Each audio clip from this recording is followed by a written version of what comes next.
నమస్తే, welcome to our channel. నేను సమ్రీన్. ఈ రోజు మనతో ప్రముఖ సీనియర్ జర్నలిస్ట్ జగదేవ్ గారు ఉన్నారు. ఆయనతో మాట్లాడదాం. సార్ నమస్తే. నమస్తే. నమస్తే సార్. షర్మిల కొడుకు నిశ్చితార్థం, వైఎస్ ఫ్యామిలీలో చిచ్చు పెట్టనుందా? దీని గురించి, ఈ అంశాల గురించి ఏం మాట్లాడతారు సార్? అంటే షర్మిల గారు అబ్బాయి రాజారెడ్డి, అంటే వాళ్ళ తాతగారు పేరు పెట్టుకున్నట్టున్నారు ఆవిడ. సో ఇది గత నెల రోజుల నుంచి బాగా వైరల్ అవుతుంది.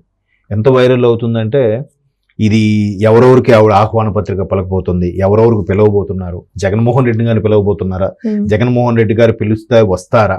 ఎందుకంటే ఈవిడ జగన్మోహన్ రెడ్డి గారు ఏ పార్టీతో అయితే విభేదించి, ఏ పార్టీతో అయితే ఫైట్ చేసి బయటకు వచ్చి పార్టీ పెట్టుకొని ఈ ఓదార్పు యాత్ర పాదయాత్ర చేసి ముఖ్యమంత్రి అయ్యారో, అదే పార్టీలో ఈవిడ మళ్ళీ కలిసి పిసిసి చీఫ్ ఇవాళ ఆల్రెడీ ప్రకటించేశారు పిసిసి చీఫ్ గా.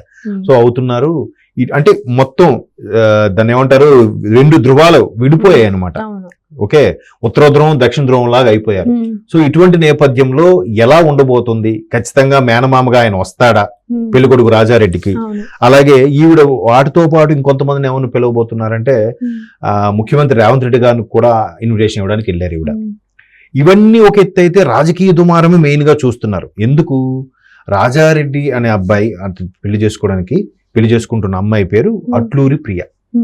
సో ఆమె ఏ సామాజిక వర్గం చెందిన వ్యక్తి? ఆ సామాజిక వర్గానికి వీళ్ళ సామాజిక వర్గానికి అసలు పొసగదు కదా.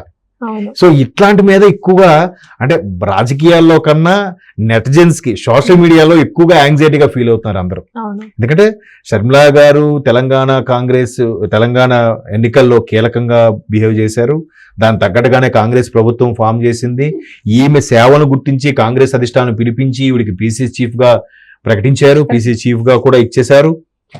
అయితే ఈవిడ కూడా ఏం చెప్తున్నారు, రాజశేఖర రెడ్డి గారు 2 సార్లు ముఖ్యమంత్రి అయినప్పుడు కూడా 2 సార్లు కూడా కాంగ్రెస్ లోనే ముఖ్యమంత్రి అయ్యారు. సో కాంగ్రెస్ అనేది నాకు చాలా ఫేవర్, నా తండ్రికి ఇష్టమైన పార్టీ కాబట్టి నాకు ఇష్టమైన పార్టీ అన్నట్టుగానే మాట్లాడారు. సో ఇప్పుడు ఆవిడ పిసిసి చీఫ్ గా అవుతున్నారు.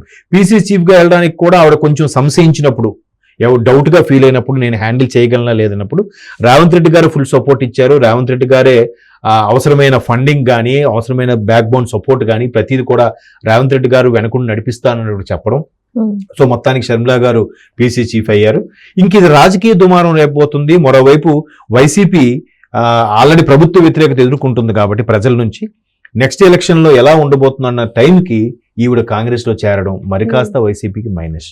మరోవైపు వైఎస్ఆర్సీపీ గౌరవ అధ్యక్షురాలుగా ఉన్న విజయమ్మ గారు కూడా ఇప్పుడు దానికి ఎప్పుడో రాజీనామా చేశారు కూడా, షర్మిలతోనే ఉంటానని కూడా స్టేట్మెంట్ ఇచ్చారు. జగన్మోహన్ రెడ్డి గారితో ఉంటాను అనలే. అంటే లోపల ఏం జరిగింది అనేది అందరికీ క్లియర్ కట్. అక్కడ ఉండట్లేదంటే అర్థం ఏంటి? ఇమ్మడలేక ఉండలేక బయటకు వచ్చేసామని అర్థం. సో బయటకు వచ్చేసారన్నారు. బిడ్డతోనే ఉంటా అని చెప్పి విజయమ్మ గారు చెప్పారు. ఇవన్నిటి మీద చూస్తే రాజారెడ్డి గారి పెళ్లికి షర్మిల గారు జగన్మోహన్ రెడ్డి గారు పిలవడానికి వెళ్తే, అక్కడ వైవి సుబ్బారెడ్డి గారితో ముందుగానే రాయబాను పంపించారు. షర్మిల రావద్దు, పిలవడానికి రావద్దు అని చెప్పారన్నట్టు కూడా మనం సోషల్ మీడియాలో వార్తలు చూసాం కదా. సో మొత్తానికి అవేవి పట్టించుకోలేదు. షర్మిల గారు వైవి సుబ్బారెడ్డి గారి మీద సీరియస్ అయ్యారని, అప్పటికి వెళ్ళారని, పిలిచారని, లోపల అన్నా చెల్లెళ్ళు మాట్లాడుకున్నారని రకరకాల వార్తలు చూసాం. ఇవన్నీ ఇలా ఉంటే రీసెంట్ గా చంద్రబాబు నాయుడు గారిని స్వయంగా వెళ్ళి ఆహ్వానించడానికి కూడా వెళ్ళారు. అంటే ఆవిడ రాజకీయంగా ఒక విధంగా అది మంచి టెక్నాలజీ, అంటే మంచి టెక్నిక్. అంటే ఒక రాజశేఖర రెడ్డి బిడ్డగా, రాజశేఖర రెడ్డి గారు కూడా ఎలా ఉండేవారు, ముఖ్యమంత్రి అవ్వకముందు ఒక రాజశేఖర రెడ్డి గారిని చూడొచ్చు మనం, ముఖ్యమంత్రి అయిన తర్వాత ఒక రాజశేఖర రెడ్డి గారు. పిసిసి చీఫ్ గా ఉన్నప్పుడు ఒకలాగా ఉండేవారు, ముఖ్యమంత్రి అయిన తర్వాత ముఖ్యమంత్రి అనేవాడు అన్ని పార్టీలకి, రాష్ట్రంలో ప్రజలందరికీ ముఖ్యమంత్రి కదా, ఒక పార్టీకే చెందిన ముఖ్యమంత్రి కాదు కదా. సో అందరినీ కలుపుకుపోయేలాగా, అందరితో చాలా నవ్వుతూ సామరస్యంగా ఒక్కొక్కరిని తీసుకుంటూ వెళ్ళేవాడు ఆయన కదా. సో ఇప్పుడు ఈవిడ కూడా ఆయన స్టైల్లో ఫాలో అవుతుందేమో అనిపిస్తుంది. ఎందుకు? క్రిస్మస్ కి గిఫ్ట్ కింద లోకేష్ గారి గిఫ్ట్ పంపడం, అది ఆయన కూడా ట్విట్టర్ లో స్పందించి చాలా హ్యాపీగా నేను తీసుకున్నాను చెప్పడం. ఇప్పుడు నిన్న మళ్ళీ చంద్రబాబు నాయుడు గారికి స్వయంగా ఇంటికి వెళ్ళి శుభలేఖ ఇచ్చి ఆహ్వానించడం, ఇవన్నీ చూస్తుంటే రాజకీయం అనేది అలాగే ఉండాలి. మరి ఎడమొహం పెడమొహం లాగా వాడంటే పడదని వాడు వీడు అనడం, సన్నాసి అనడం, ముఖం మీద తిట్టడం, ఇది కాదు రాజకీయం అంటే. నవ్వుతూ ఉండాలి, స్టేజ్ మీదకి వెళ్ళేసరికి రాజకీయం చేయాలి, స్టేజ్ దిగాక ఫ్రెండ్స్ లాగే ఉండాలి కదా. అది కదా అసలైన రాజకీయం. ఊరికే తిట్టేసి దుమ్మెత్తి పోస్తే ఏమొస్తుంది?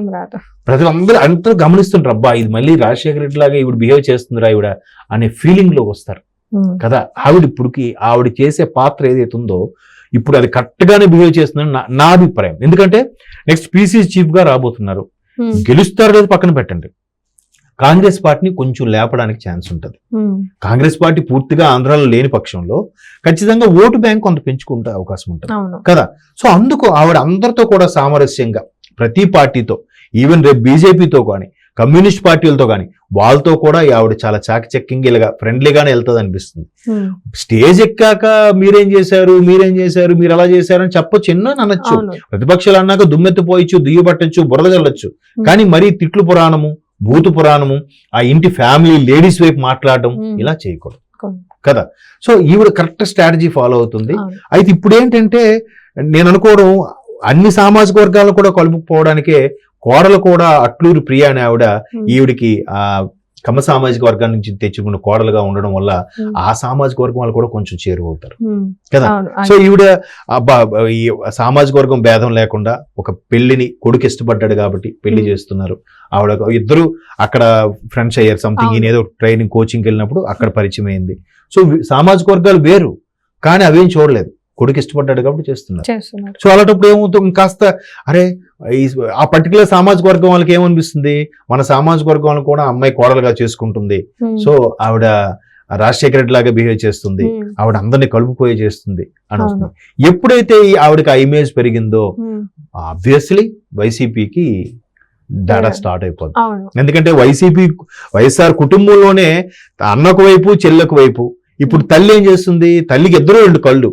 కానీ ఆవిడ ఏం చెప్పింది, గౌరవ అధ్యక్షుల పదవికి రాజీనామా చేస్తూనే, ఇప్పుడు కాదు వైఎస్ఆర్ తెలంగాణ పార్టీ పెట్టినప్పుడే, నేను ఇకపై బిడ్డతో ఉండాలనుకుంటున్నాను, ఇంతవరకు బాబుతో ఉన్నాను, ఇకపై బిడ్డతో ఉంటాను, బిడ్డకి సపోర్ట్ ఇవ్వాలి కదా, ఇన్ని రోజులు బాబుకు సపోర్ట్ ఇచ్చాను అన్నారు. అంటే ఇండైరెక్ట్ గా ఇక్కడ బాబుతో ఉండలేకపోతున్నాను లేదా ఇమ్మడలేకపోతున్నాను, లేకపోతే సంథింగ్ పర్సనల్ గా ఏమో ఉండొచ్చు, ప్రతి కుటుంబంలో కూడా ఉంటాయమ్మా, కాదనట్లేదు. సో ఇక్కడ కూడా ఏవో ఉండొచ్చు, ఆవిడ అవేవి ఓపెన్ అవ్వకుండా ఇకపై నేను బిడ్డకు సపోర్ట్గా ఉంటాను, బిడ్డకు తోడుగా ఉంటాను చెప్పి ఆ గౌరవ అధ్యక్షుల పదవికి రాజీనామా చేసి మరి షర్మిల గారితో వచ్చారు. షర్మిలతో పాటు ఆవిడతో పాటు బీఆర్ఎస్ ప్రభుత్వ వ్యతిరేకాల మీద కూడా కొన్నిసార్లు వ్యతిరేకంగా పోటీ చేశారు. ఒకనొక టైంలో హౌస్ అరెస్టులు చేశారు ఇద్దరికి, షర్మిల గారికి విజయమ్మ గారికి, బీఆర్ఎస్ గవర్నమెంట్. అప్పుడే కదా పోలీసులతో వాగ్వాదం చేయడం, పోలీసులను తోశారు విజయమ్మ న్యూస్ కూడా వచ్చింది. సో కాబట్టి ఆవిడ బిడ్డతోనే ఉంది. అంటే ఇప్పుడు వైఎస్ఆర్ కుటుంబంలో కూడా చీలిక ఏర్పడింది అనుకోవచ్చో లేదో తెలియదు. ఎందుకంటే కుటుంబం నాకు ఇప్పుడు ఒకటే, రాజకీయ పరంగా మాత్రం చీలిక ఏర్పడిందని చెప్పాలి. ఎందుకంటే ఆ కాంగ్రెస్ తోని విభేదించే ఈయన బయటకు వచ్చి పార్టీ పెట్టి ముఖ్యమంత్రి అయ్యారు. ఇప్పుడు అదే కాంగ్రెస్ తో మళ్ళీ చెల్లి కలుస్తున్నారు. ఇప్పుడు పిసిసి చీఫ్ అంటే రాష్ట్ర మొత్తానికి కాంగ్రెస్ హెడ్ కదా. రేపు ఎన్నికల్లో పోటీ చేసినప్పుడు ఖచ్చితంగా అన్నయ్యను కూడా విమర్శించాలి. అన్నయ్య ముఖ్యమంత్రి అయినా ఏదైనా సామెత ఏదో అన్నట్టు తమ్ముడు మనవాడైనా న్యాయం చెప్పాలన్నట్టుగా అక్కడ ముఖ్యమంత్రి స్థానంలో ఎవరున్నా గానీ విమర్శించాల్సిందే పార్టీలు వేరైనప్పుడు. సో అది ఒక విధంగా రాజకీయ పరంగా చీలిక వచ్చిందని నా అభిప్రాయం. అది. Thank you.